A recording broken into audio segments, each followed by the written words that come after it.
चलिए दोस्तों, आज हम स्टार्ट कर रहे हैं यहाँ विक्रमस्य औदार्यम, जो हमारा 7वां पाठ है। 12वीं क्लास के जो संस्कृत के विद्यार्थी हैं, 7वां पाठ हम बता रहे हैं आपको, और अर्धवार्षिक एग्जाम के हिसाब से ये आपका लास्ट पार्ट रहेगा। ठीक है, इतना मैटर आपको अच्छे से कंप्लीट करना है, यानी कि आपको 6 पार्ट पढ़ने हैं अच्छे से। 7वां पार्ट हम बता रहे हैं क्योंकि एक पार्ट आपका बीच में से हट चुका है, चौथा नंबर का पार्ट वो हट गया, इसलिए काउंटिंग करोगे तो 6 पार्ट आपके टोटल हो जाएंगे। बचे हुए जितने भी पार्ट हैं वो आप चाहे बाद में पढ़ सकते हो, क्योंकि वो वार्षिक में आएगा सारा मैटर। चलिए स्टार्ट कर लेते हैं। इसमें हमने इस पार्ट से संबंधित हमने एक प्रस्तावना वीडियो बनाया था, जिसमें हमने इसके बारे में प्रस्तावना बताई थी और इसमें क्या कथा वस्तु है वो पूरी डिटेल से आपको हमने बताई थी। आज इसमें हम आपको बताने वाले हैं जो हमारा पार्ट है, उस पार्ट को हम स्टार्ट कर रहे हैं। जैसे कि आप स्क्रीन पर देख रहे हैं, 7वां पार्ट है विक्रमस्य औदार्यम। पार्ट का मतलब है विक्रम की उदारता। इसमें राजा विक्रम की उदारता के विषय में पूरी डिटेल से यहाँ पर वर्णन बताया गया है। चलिए देखते हैं यहाँ पर जो संस्कृत में लिखा हुआ है, यहाँ से हम स्टार्ट करेंगे। चलिए स्टार्ट कर लेते हैं। देखिए बच्चों, यहाँ पर सबसे पहले उच्चारण करके हम आपको बताएंगे, उसके बाद में सभी शब्दों का अर्थ बताते हुए उसका अर्थ बताएंगे आपको। बच्चों अब स्टार्ट कर लेते हैं हमारा पाठ। सबसे पहले तो हम यहाँ पर देखो उच्चारण करते हैं, लिखा हुआ क्या है। देखो लिखा हुआ है, पुनरपि राजा सिंहासने समुपवेष्टुम गच्छति। देखो यहाँ पर हमारा पहला शब्द है पुनरपि। पुनरपि का मतलब होता है फिर भी। ठीक है, फिर भी। उसके बाद में राजा यानी राजा, सिंहासन यानी सिंहासन पर, समुपवेष्टुम। समुपवेष्टुम का यहाँ पर जो अर्थ है वो होता है बैठने के लिए। ठीक है, बैठने के लिए। गच्छति यानी जाता है, इसका अर्थ हो जाएगा। यानी कि आपको ये तो पहले ही बता दिया हमने कि राजा भोज को एक सिंहासन मिला। ठीक है, अब उसके बाद में यहां से अर्थ निकलेगा। कह रहे हैं कि फिर भी राजा सिंहासन पर बैठने के लिए जाता है, यानी राजा फिर भी सिंहासन पर बैठने के लिए जाता है। इसके बाद में आगे लिखते हैं, ततोन्या पुत्तलिका समवदत। अरे ततोन्या से, ठीक है, तो ततोन्या यानी कि ततोन्या का अर्थ हो जाएगा उसी समय। ठीक है, ततोन्या यानी उसी समय, अन्य यानी अन्य, पुत्तलिका यानी पुत्तली, समवदत। समवदत का मतलब होता है बोली, यानी उसी समय अन्य पुतली बोली या अन्य पुतलिका बोली। किस समय की बात है ये? यानी कि फिर भी राजा सिंहासन पर बैठने के लिए जाता है। ततो अन्य पुतलिका समवदत, यानी कि उसी समय वो अन्य पुतलिका बोली। अब क्या बोली आगे लिखा हुआ है, चलिए देख लेते हैं आगे क्या लिखा हुआ है। देखिए यहां से है, बोली कि भो राजन। भो राजन का मतलब होता है बच्चों अरे राजन, अरे राजा। एतत् सिंहासने तेनैव अध्यासितव्यम यस्य विक्रमतुल्यम औदार्यमस्ति। ऐसा पुतलिका ने बोला। तो क्या बोला बच्चों? भो राजन, अरे राजा। एतत् सिंहासने यानी इस सिंहासन पर, तेनैव यानी वही, अध्यासितव्यम वही बैठ सकता है या फिर उसे ही बैठना चाहिए। क्या बोली? कि इस सिंहासन पर वही बैठ सकता है या उसे ही बैठना चाहिए। यस्य विक्रम तुल्यम औदार्यमस्ति, जिसकी उदारता विक्रम के तुल्य है। अर्थात यस्य यानी जिसकी, विक्रम तुल्यम यानी विक्रम की जैसी, औदार्यमस्ति यानी उदारता है। मतलब समझ गए? यानी कि उस पुतलिका ने बोला कि हे राजन, इस सिंहासन पर वही बैठ सकता है या उसे ही बैठना चाहिए जिसकी उदारता राजा विक्रम के जैसी हो। ऐसा यहां पर कहा गया। ठीक है, अब आगे सुनिए। भोजेनोक्तम, यानी कि भोजेनोक्तम का मतलब होता राजा भोज ने कहा। भोजेनोक्तम यानी गुण संधि हो गई। भोजेन धन उक्तम, भोजेनोक्तम यानी कि राजा भोज ने कहा। क्या कहा सुनिए। भो पुत्तलिके कथयः तस्योदार्यम।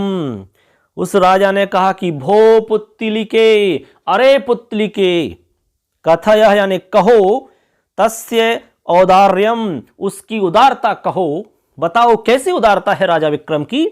देखें तो सही भाई हमारे अंदर है या नहीं, बताइए कैसी उदारता है राजा विक्रम की। कथा यानी कहो, तस्य यानी उसकी, औदार्यम यानी उदारता। अब देखो यहां पर लिखा हुआ है बच्चों, सा वदती। सा वदती का मतलब होता है वह कहती है। अब वह कौन? पुतलिका कह रही है। किससे? राजा भोज से कह रही है। क्या कह रही है? सुनिए अब तो यहां से आप आगे देखेंगे, आप आगे लिखा हुआ यहाँ पर राजन यस्त्वर्थीनाम पूरयति तस्यैप्सितं देवः संपादयति ही यच्चोक्तम, ऐसा पुत्तलिका कहती है। अब इसका मतलब समझ लीजिए क्या हुआ। तो इसका मतलब हो जाएगा, देखिए फ्रेंड्स, यहां पर लिख रहा है सा वदती, वह कहती है, राजन, तो राजन का मतलब हो गया हे राजन, ठीक है। यह त्वर्थी नाम, यह यानी जो, त्वर्थी नाम का मतलब होता है याचक जो होते हैं, जो मांगने वाले होते हैं, ठीक है, जो याचना करने वाले होते हैं या याचक जो होते हैं उनको कहते हैं अर्थिनाम। तो कहने का मतलब हो गया कि जो याचकों की पूरयति, किसकी इच्छाओं की पूर्ति करे, जो याचकों की अभिलाषा को पूरी करता है, पूरयति यानी पूरी करता है, त्वर्थी नाम यानी याचकों की, यह यानी जो, यानी कि जो याचकों की अभिलाषा को पूरी करता है, और तस्यैप्सितं देवः, उसके मनोरथ को ईश्वर पूरा करता है। तस्यैप्सितं देवः संपादयति, देव यानी ईश्वर, संपादयति यानी पूरा करता है। बात समझे?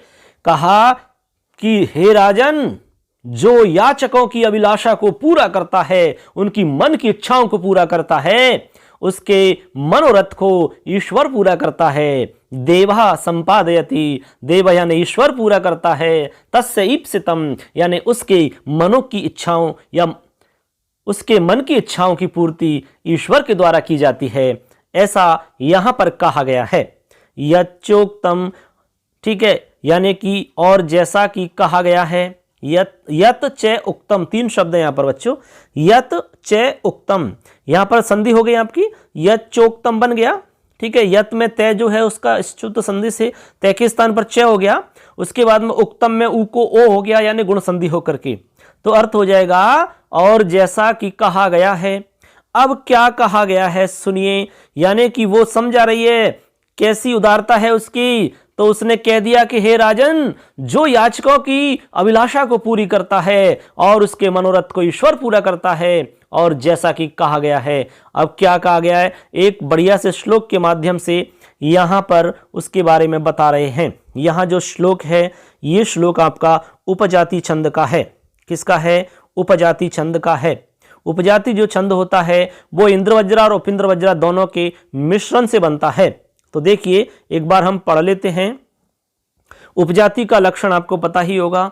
अनंतरोदीरित लक्ष्म भाजौ पादौ यदीयाबुपजात यस्ता उत्साह संपन्न मदीर्घ सूत्रम क्रिया विधिघ्यम व्यसनेष्वसक्तम शूरम कृतज्ञम दृढ़ निश्चयम च लक्ष्मी स्वयं वांछति वास हेतोः। कितनी सुंदर बात कही है। अब इसका मतलब क्या है, चलिए एक बार अच्छे से समझ लेते हैं। इसका देखो, पहले तो आपको अभी हमने उच्चारण करके बताया, उत्साह संपन्न मदीर्घ सूत्रम क्रिया विधिज्ञम व्यसनेष्वसक्तम शूरम कृतिज्ञम दृढ़ निश्चयम च लक्ष्मी स्वयं वांछति वास हेतोः। ठीक, अब देखो ये तो हमारा सीधा सीधा हमने इसका उच्चारण करके बता दिया है आपको। अब यहां पर कोई विच्छेद हो रहा है तो देख लेंगे उसको भी। उत्साह संपन्नम, ठीक है, एक शब्द हो जाएगा उत्साह संपन्नम, और दूसरा हमारा शब्द हो जाएगा इसमें अदीर्घ सूत्रम। यहां से उत्साह संपन्नम और दूसरा हो जाएगा अदीर्घ सूत्रम, ठीक है। उसके बाद में क्रिया विधिज्ञम, क्रिया विधिज्ञम, यो कितने हो जाएगा। उसके बाद में यहां पर हो जाएगा व्यसनेषु, व्यसनेषु फिर असक्तम, व्यसनेषु धन असक्तम, फिर शूरम यो की तो कृतज्ञ यो की तो रहेगा, और उसके बाद में है दृढ़ निश्चयम, फिर च लक्ष्मी ही स्वयं वांछति वास हेतु हो। ये सब एक जैसे यो की तो हो जाएंगे। अब इसका हम अन्वय करते हैं जिससे अर्थ आपको अच्छे से निकल जाएगा। तो देखो अन्वय बता रहा हूं मैं इसका। सबसे पहले देखिए अन्वय में आप लिखोगे यहां से लक्ष्मी ही, लक्ष्मी से आपको अन्वय लिखना है। लक्ष्मी ही उत्साह संपन्नम अदीर्घ सूत्रम, यहां से अदीर्घ सूत्रम हो जाएगा। ठीक है। उसके बाद में क्रिया विधिघ्यम व्यसने स्वसक्तम शूरम कृतज्ञम दृढ़ निश्चयम च। ठीक है। उसके बाद में आपको लिखना है वास हेतो हो स्वयं वांछति। इस प्रकार इसका अन्वय हो जाता है बच्चों। आप देखिए अन्वय के आधार पे अर्थ भी हम देख लेंगे, लेकिन उससे पहले इसमें जितने भी शब्द हैं उनका अर्थ समझ लेते हैं। सबसे पहले देखिए लिखा हुआ है उत्साह संपन्नम। इसका मतलब हुआ उत्साह से संपन्न या उत्साह से युक्त, ऐसा अर्थ निकलता है इसका। समझ गए बच्चों। आगे हमारा शब्द लिखा हुआ ए दीर्घ सूत्रम। ए दीर्घ सूत्रम, ए दीर्घ सूत्रम का अर्थ क्या हुआ बताइए। तो इसका अर्थ हो जाएगा आलस्य से रहित। क्या अर्थ हो जाएगा? आलस्य से रहित। ठीक है। आगे चलते हैं। आगे लिखा हुआ है क्रिया विधिज्ञम। क्या लिख रहा है? क्रिया विधिज्ञम। तो क्रिया विधिज्ञम का अर्थ हो जाएगा क्रिया की विधि जानने वाले। क्रिया की विधि जानने वाले, ठीक है, उनको, क्रिया की जो विधियों को जानते हैं उसको। आगे है व्यसनेषु धन असक्तम। व्यसनेषु असक्तम का अर्थ हो जाएगा जो व्यसनों में अनासक्त है, यानी कि उनमें लगा हुआ नहीं है, जो आसक्त नहीं है वो व्यसनों में अनासक्त है, ऐसा हम इसको कह सकते हैं। किसमें? व्यसन। व्यसन आप जानते ही हैं, भोग विलास आदि अनेक प्रकार के जो व्यसन होते हैं उनमें जो अनासक्त है। ठीक। आगे है शूरम। शूरम का अर्थ होता है शक्तिशाली या बलवान को। और कृतज्ञम, कृतज्ञम का मतलब होता है कृतज्ञ। ठीक है, कृतज्ञ, किए हुए को जो जानने वाला होता है। उसके बाद में दृढ़ निश्चयम च, और दृढ़ निश्चय वाले व्यक्ति को, और दृढ़ निश्चय वाले व्यक्ति को। च यानी और, लक्ष्मी यानी लक्ष्मी ही, स्वयं यानी अपने आप, वांछति। अब देखो कितना सुंदर शब्द है। वांछति का मतलब होता है वर्ण करती है, या उसको ग्रहण करती है, या उसको स्वीकार करती है। वास हेतो हो। वास हेतो का मतलब होता है रहने के लिए, निवास करने के लिए, या वास करने के लिए, या रहने के लिए, या वास करने के लिए, ऐसा इसका मतलब है बच्चों। समझ गए? तो अन्वय हो गया। अन्वय के बाद में सभी शब्दों का अर्थ हो गया। अब मैं आपको पूरे श्लोक का अर्थ बताता हूं कि यहां पर क्या कहा जा रहा है। तो यहां पर सीधा सीधा अर्थ समझ लीजिए आप। यहां पर कह रहे हैं कि जो साहस युक्त है, यानी कि जो उत्साह संपन्न है, और अदीर्घ सूत्रम है, यानी कि प्रमाद जिसमें नहीं हो, आलस्य से जो रहित है, दुर्गुणों में लगा हुआ नहीं हो, क्रिया एवं विधि को जानने वाला हो, कृतज्ञ हो, जो किए हुए को जानने वाला होता है, वीर दृढ़ संकल्प वाला होता है, लक्ष्मी स्वयं उसके पास में निवास करने के लिए आ जाती है। यानी कि यदि कोई इस प्रकार का व्यक्ति होता है तो ऐसे व्यक्ति के पास लक्ष्मी अपने आप चल करके आ जाती है, उसको कुछ करने की आवश्यकता नहीं है। दोबारा से अर्थ समझ लो बच्चों। कहा जा रहा है कि लक्ष्मी उत्साह से युक्त, जो लक्ष्मी है ना, वो उसके बारे में कह रहे हैं कि लक्ष्मी उत्साह संपन्न जो व्यक्ति होता है उससे, और आलस्य से जो रहित, और आलस्य से जो रहित होता हो, कार्य करने की विधि जानने वाला हो, व्यसनों में जो लगा हुआ नहीं हो, बलवान हो, और कृतज्ञ यानी किए हुए को जानने वाला, और दृढ़ निश्चय वाला व्यक्ति जो होता है, उसको रहने के लिए लक्ष्मी अपने आप वर्ण कर लेती है उसका, यानी कि उसको अपने आप ही ग्रहण कर लेती है या स्वीकार कर लेती है, ऐसा मतलब है। इसलिए ये सारी चीज आपके पास होनी चाहिए। लक्ष्मी अपने आप चल कर के आपके पास आ जाएगी, ऐसा यहाँ पर उसको समझाया जा रहा है। अब देखते हैं आगे। अब देखिए आगे कह रहे हैं, देखिए यहाँ से देखिए इस प्रकार से, यहाँ देखिए एवं सकल गुण निवास है स विक्रमो राजा एकदा स्वमनस्य चिंतयत। यहां पर कहा जा रहा है, देखिए एवं यानी इस प्रकार से, सकल गुण निवास, यानी जिसमें सभी प्रकार के गुणों का निवास था। ठीक है, जिसमें सभी यानी सकल यानी सभी प्रकार के गुणों का निवास हो, उसको कहते हैं सकल गुण निवास है। समझ गए? से यानी वह, विक्रम यानी विक्रम, राजा यानी राजा, एकदा यानी एक बार, स्वमनस्य, स्वमनस्य का मतलब हो गया अपने मन में, अचिंतयत यानी कि विचार किया या चिंतन किया। एक साथ पूरी लाइन का मतलब समझ लो बच्चों। तो इस लाइन का मतलब हो जाता है, देखिए, इस प्रकार जिसमें सभी गुणों का निवास था, ऐसे राजा विक्रम ने एक बार अपने मन में विचार किया। अब क्या विचार किया सुनिए आगे। अहो असारोयम संसार है, कदा कस्य किम भविष्यतीति ने ज्ञायते। इस प्रकार से सोचा उसने, इस प्रकार से विचार किया। मतलब हुआ अहो, अरे, असारो अयम संसार है, कहा कि अरे यह संसार तो सारहीन है, इस संसार का कोई सार नहीं है। कदा यानी कब, कस्य किम भविष्यति इति यानी कि किस समय किसके साथ में क्या हो जाएगा ऐसा कोई भी नहीं जानता। समझ गए? यानी कि किसके साथ में कब क्या हो जाए किसी को कुछ भी पता नहीं रहता। क्या होगा क्या नहीं होगा इसके बारे में कुछ कहा नहीं जा सकता है। इसीलिए कह रहे हैं कि यह संसार सारहीन है, बिल्कुल असार है। ऐसा राजा विक्रम के बारे में कह रहे हैं कि ऐसा राजा विक्रम ने अपने मन में विचार किया। अब आगे जो आगे भी लिखा हुआ है उसको भी समझ लेते हैं। यच्चोपार्जितानां वित्तम तदपि दान भोगैर विना सफलम न भवति।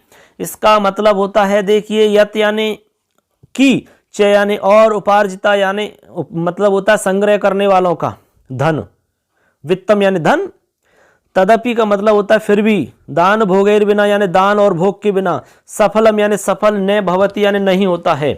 तो इसका मतलब हो गया सीधा सा, कहा कि और धन संग्रह करने वालों का धन या संग्रह करने वालों का जो धन है वो दान और भोग के बिना सफल नहीं होता। कहा भी गया है, तथा च उक्तम यानी कहा भी गया है। अब क्या कहा गया है सुनिए आगे। कह रहे हैं उपार्जितानां वित्तानां त्याग एभिः रक्षणम तटाकोदर संस्थानां परिवाह इवाम्भसाम। यहां पर कहा गया है, देखिए इन दोनों लाइनों में क्या कह रहे हैं सुन लीजिए, अच्छे से समझ लीजिए। बहुत ही आसान है, कोई भी इसमें कठिन काम नहीं है। तो देखिए यहां पर हम आपको सीधा बता देते हैं।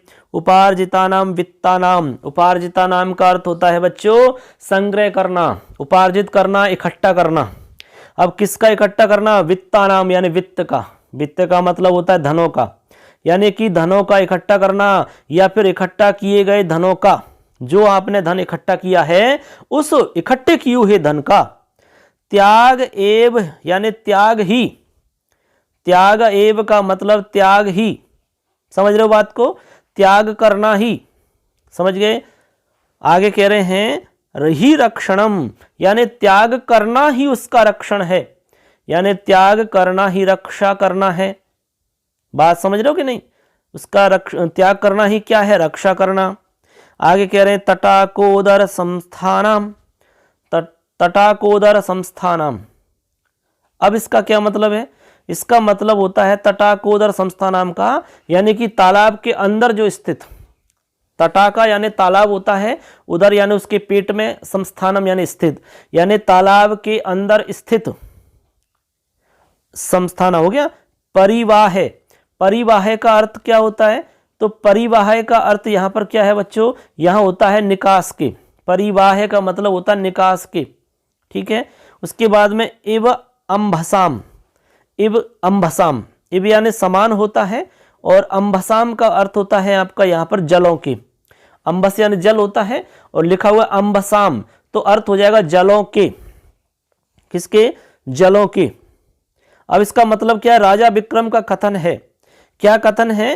कह रहे हैं कि उपार्जितानां वित्तानां त्याग हे भी रक्षणम तटाकोदर संस्थानां परिवाह इवाम्बसाम, यानी तालाब के अंदर स्थित जलों के निकास के समान ही, जिस प्रकार तालाब के अंदर स्थित जल का निकास स्थल होता है उसके समान ही इकट्ठा किए गए धनों का त्याग करना ही उसका बचाव है, उसका रक्षा करना है।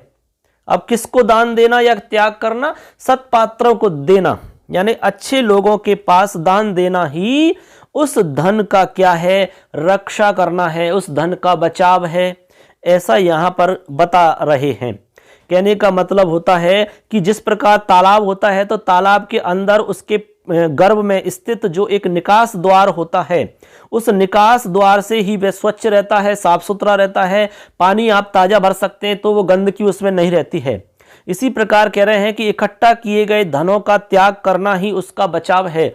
यदि आप धन इकट्ठा कर रहे हैं, उसका त्याग नहीं करते हो, उसको दान में नहीं देते हो, ठीक है, किसी परोपकार उपकार इत्यादि में नहीं लगाते हो, तो निश्चित रूप से वह धन आपका कभी नहीं रहेगा, यानी कि वो नष्ट हो जाएगा या फिर आपको पतन की ओर ले जाएगा या आपसे अनेक प्रकार के गलत कार्य करवा सकता है, क्योंकि फिर उसका नाश होता है लास्ट में जाके।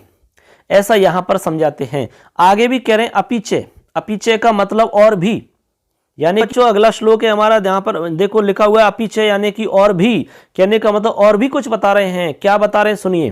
कहते हैं कि दातव्यम भोक्तव्यम धन विषये संचयो न कर्तव्य है, पश्येह मधुकरीणाम संचितम अर्थम हरन्ति अन्यये, हरन्ति अन्यये। अब इसका क्या मतलब निकलेगा सुनिए। तो यहां पर देखिए सीधा सीधा अर्थ है इसका, कह रहे हैं यहां पर कि दातव्यम और भोक्तव्यम, ठीक है। दातव्यम का मतलब होता है कि दान देना चाहिए, ठीक है। दातव्यम भोक्तव्यम, भोक्तव्यम का मतलब उपभोग करना चाहिए, ठीक है। धन विषय, धन विषय का मतलब होता है धन के विषय में। संचयो, संचय का मतलब इकट्ठा करना। न कर्तव्य है, यानी कि नहीं करना चाहिए, समझ गए, यानी संचय नहीं करना चाहिए किसका, धन का। और क्या कह रहे हैं, पश्य, पश्य ई है, दो शब्द है, पश्य धन ई है। तो पश्य ई है का अर्थ होता है देखो यहां, पश्य यानी देखो, ई है यानी यहां, इस यहां का मतलब इस संसार में। कह रहे हैं कि इस संसार में देखिए क्या, मधुकरीणाम, मधुकरीणाम का मतलब मधुमक्खियों के, मधुमक्खियों के, ऐसा अर्थ निकलेगा। संचितम अर्थम, यानी संचितम अर्थम का मतलब होता है संचित धन को, अर्थात उनके द्वारा इकट्ठा किया हुआ धन, उसको। अब उनके द्वारा क्या इकट्ठा किया जाता है, शहद। आपने मधुमक्खी देखी होंगी, कितने सारे फूलों से रस चूस चूस के, रस ला ला करके और एक जगह इकट्ठा करती हैं, जिसको हम शहद कहते हैं, मधु, ठीक है। अब उस शहद में आपको पता है कितने प्रकार के पुष्पों का रस रहता है, लेकिन सब मिलकर के मिठास पैदा हो जाता है उसमें। तो इसी प्रकार यहां पर समझा रहे हैं कि मधुमक्खियों के संचित धन को हरन्ति अन्य, यानी अन्य लोग ही उसका हरण करते हैं। अन्य हरन्ति यानी अन्य लोगों के द्वारा ही उसका हरण किया जाता है, अर्थात उसका अन्य लोग ही उपयोग करते हैं, वो बेचारी कभी उपयोग नहीं कर पाती है, ऐसा मतलब है इसका।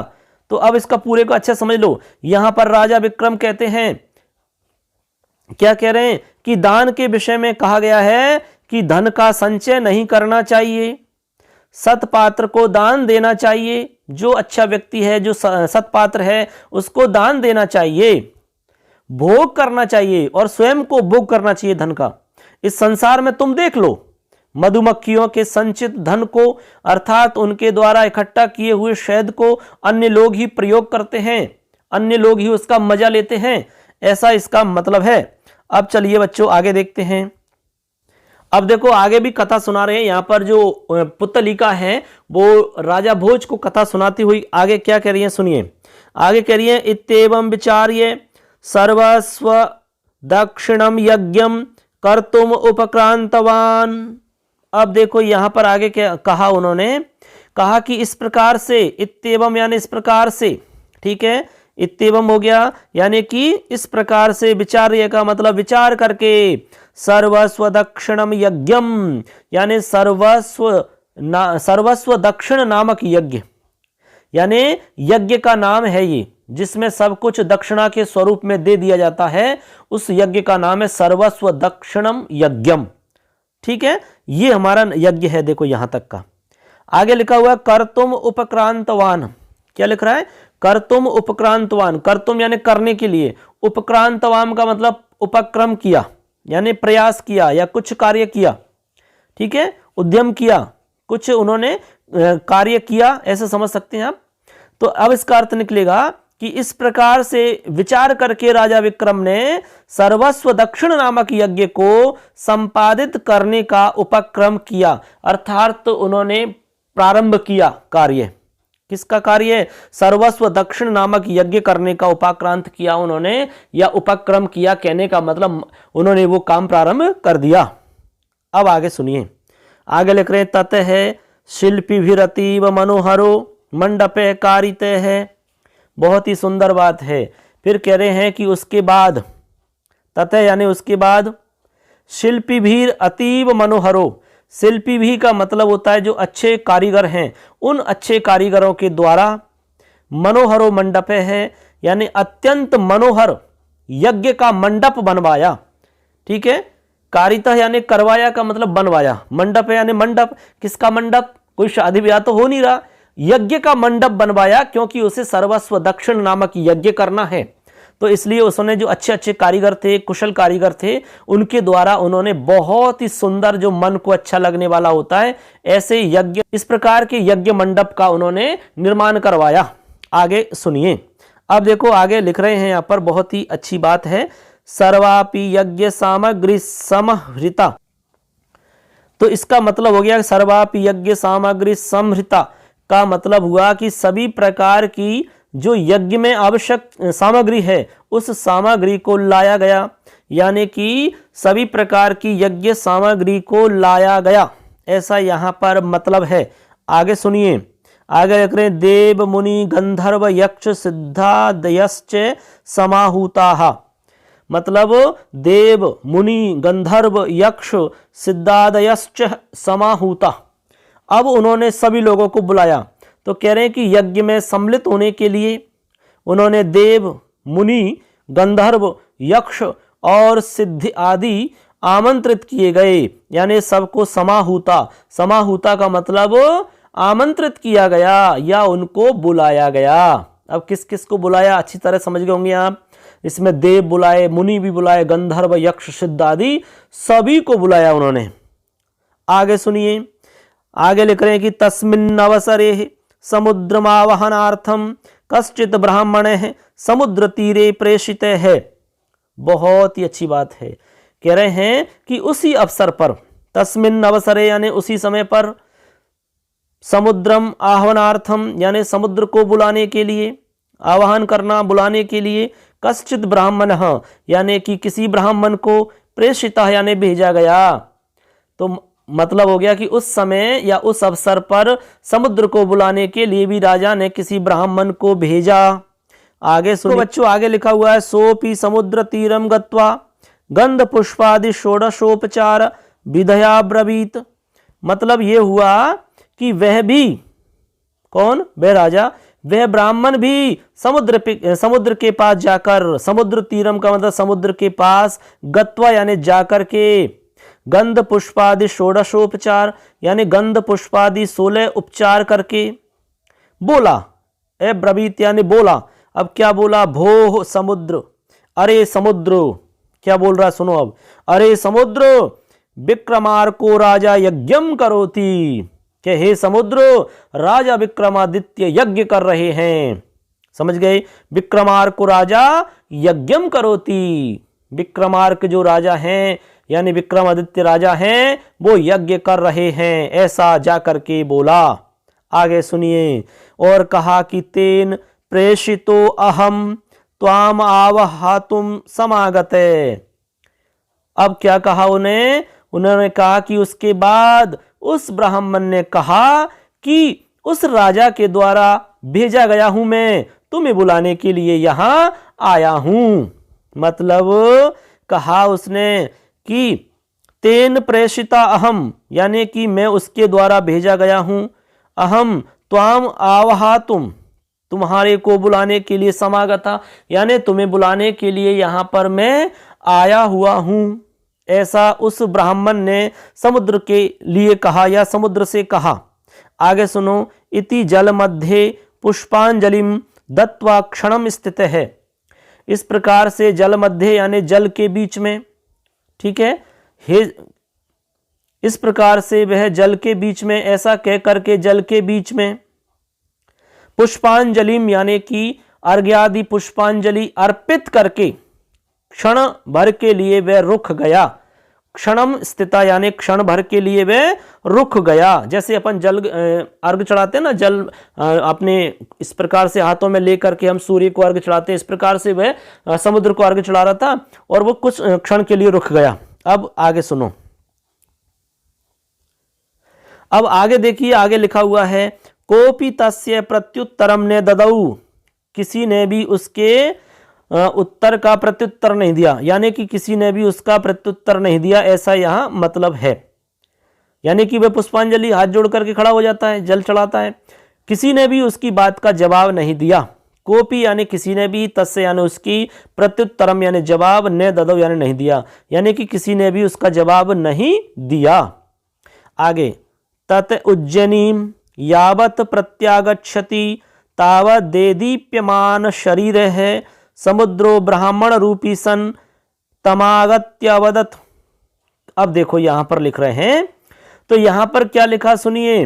अब आगे पहले लिखा था कि भाई उसके किसी ने भी कोई जवाब नहीं दिया, तब लिख रहे हैं कि जैसे ही वह तत उज्जयिनीम यानी जैसे ही वह उज्जैनी की ओर चला, यावत प्रत्यागच्छति उज्जयिनीम जैसे ही वह उज्जैनी की ओर चला, तावत यानी वैसे ही, तावत यानी वैसे ही, देदीप्यमान शरीरहा यानी कि चमकते हुए शरीर वाले, ठीक है, जिसमें ओज हो, कांति हो, ऐसे चमकते हुए शरीर वाले समुद्रो यानी समुद्र ने ब्राह्मण रूपी सन ब्राह्मण का रूप धारण करके उस ब्राह्मण के पास में आकर के कहा, यानी ब्राह्मण का रूप धारण करके उस ब्राह्मण के पास में आकर के और कहा, क्या कहा, यहां पर कह रहे हैं कि भो ब्राह्मण विक्रमेणास्मान आवहतुम प्रेषितस्त्वम तरहि तेन यास्माकं संभावना कृता सा प्राप्तैव।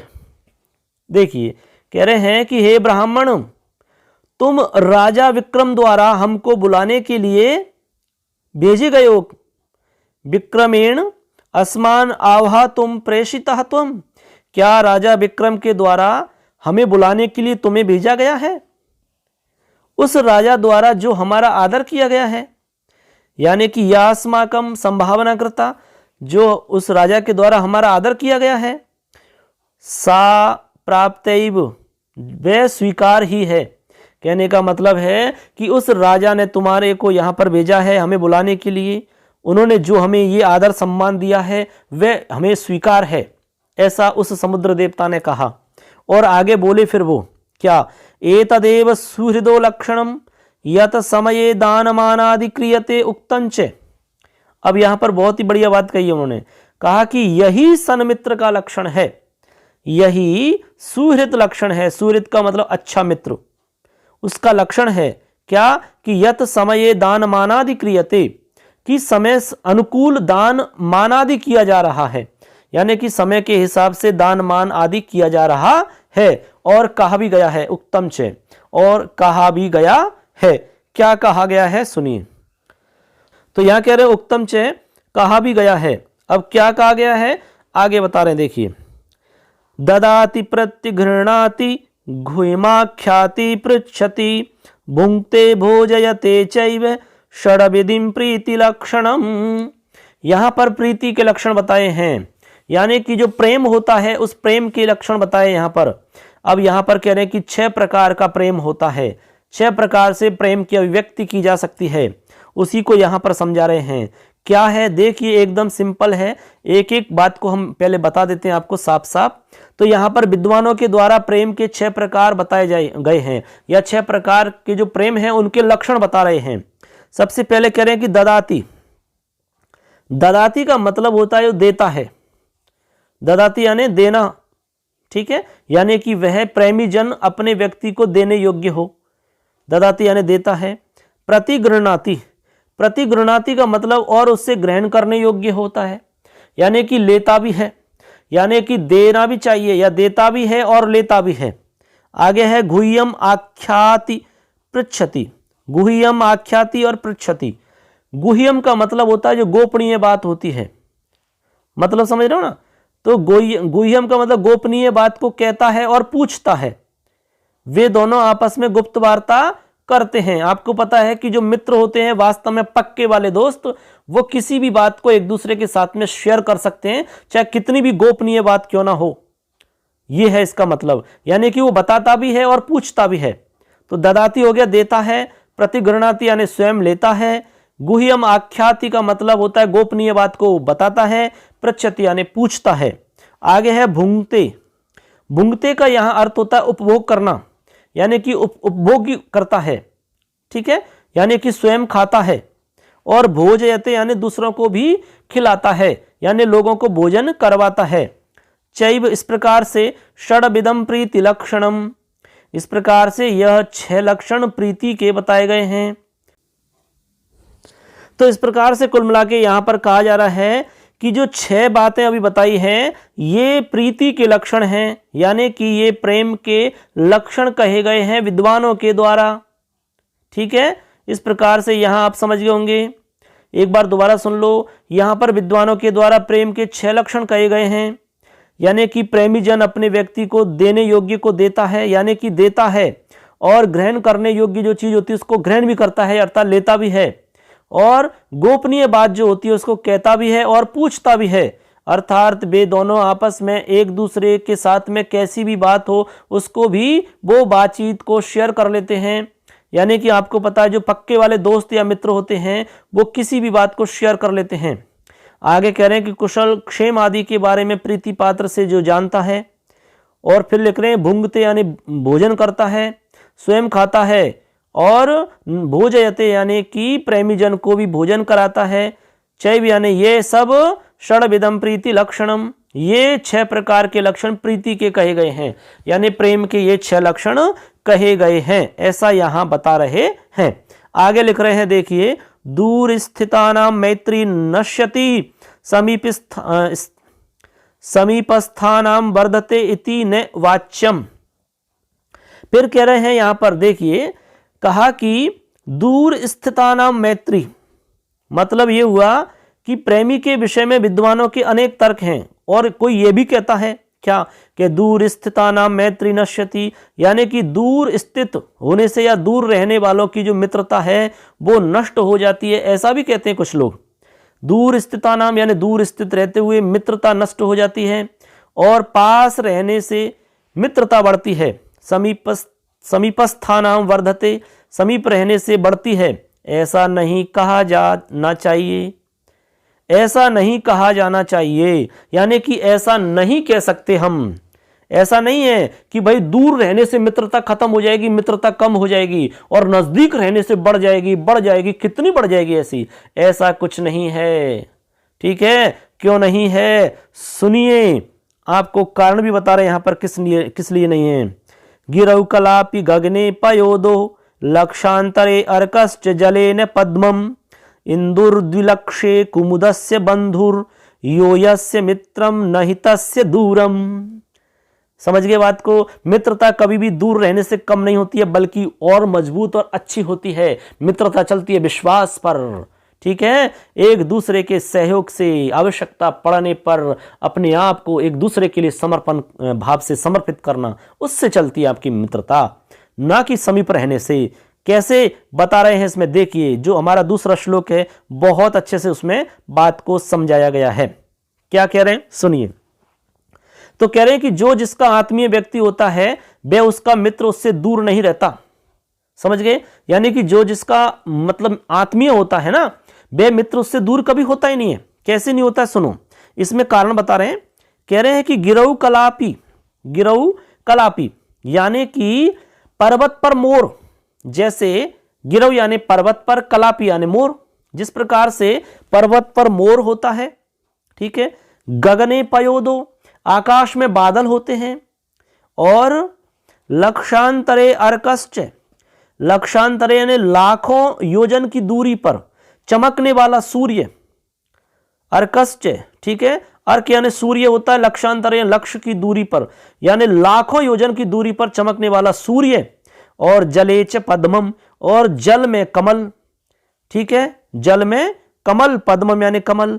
और कह रहे हैं इंदु द्विलक्षे, इंदु द्विलक्षे यानी 2 लाख की दूरी पर रात में खिलने वाले कुमुद के पुष्प का बंधु चंद्रमा होता है।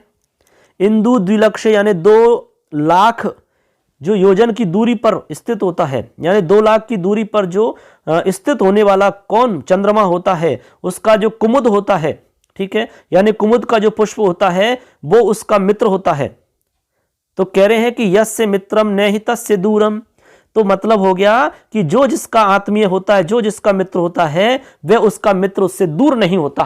कहने का मतलब चाहे कितनी भी दूरी हो जाओ, उस दूरी होने से मित्रता कम नहीं होती है, ऐसा यहां पर मतलब है। जैसा कि उदाहरण से बताया अभी, कैसे कि पर्वत पर जैसे मोर होता है, आकाश में बादल, लाखों योजन की दूरी पर चमकने वाला सूर्य होता है, जल में कमल होता है, 2 लाख की दूरी पर रात में जो खिलने वाला कुमुद होता है उसका मित्र बंधु चंद्रमा होता है। इस प्रकार से हम ऐसा नहीं कह सकते कि दूर होने से मित्रता कम हो जाए, ऐसा बिल्कुल भी नहीं है। यहां पर इस बात को स्पष्ट रूप से समझाया गया है। तो आशा करते हैं आपको बात समझ में आ रही होगी। अब चलिए आगे देखते हैं, आगे और क्या बातचीत हो रही है। कहने का मतलब यहां पर राजा विक्रम के बारे में पूरी डिटेल से बात बताई जा रही है, यानी उसकी जितनी उदारता से संबंधित बातें हैं उन सभी बातों को यहां पर बता रहे हैं। से फ्रेंड्स देखिए, यहां पर हमने आपको बताया, श्लोक का अच्छे से अर्थ आपको समझाया। आशा करते हैं आपको समझ में आ गया होगा। अब इस वीडियो में हम चाहते हैं कि इतना ही पर्याप्त रहेगा, क्योंकि वीडियो थोड़ा लंबा होता है ना, तो उससे देखने में प्रॉब्लम आती है, बच्चे देख भी नहीं पाते हैं। तो हम चाहते हैं कि आज इतना ही रहेगा, और अगला जो हमारा पार्ट रहेगा, अगला वीडियो आएगा, उसमें पूरा कंप्लीट बता देंगे आपको, थोड़ा सा और बचा हुआ है। तो ऐसे करके 3 हिस्से में आपका ये पार्ट पूरा हो जाएगा। इसको अच्छे से आप देखना, पूरी वीडियो को सुनना, अपने दोस्तों को शेयर करना, हमारे चैनल को सब्सक्राइब जरूर करना है दोस्तों, क्योंकि इस पे आपको हम पूरा कंप्लीट कोर्स भी करवाएंगे, आगे पीडीएफ नोट्स भी आपको उपलब्ध करवा देंगे, बोर्ड का पेपर कैसा होगा उसका पूरा पैटर्न आपको बताएंगे, पेपर को सॉल्व करवा के अच्छे से आपको बताया जाएगा। तो अभी तो हम आपको अर्धवार्षिक के हिसाब से बता रहे हैं, फिर वार्षिक के हिसाब से आपको पूरी डिटेल बताएंगे। सारा कुछ मैटर आपको मिलेगा, इसी चैनल पर मिलेगा, और कहीं पर आपको जाने की जरूरत नहीं है। तो नेक्स्ट वीडियो में फिर मिलेंगे, तब तक के लिए अपना अपनों का ध्यान रखिए। जय हिंद, जय तू भारतम, वंदे मातरम। धन्यवाद दोस्तों।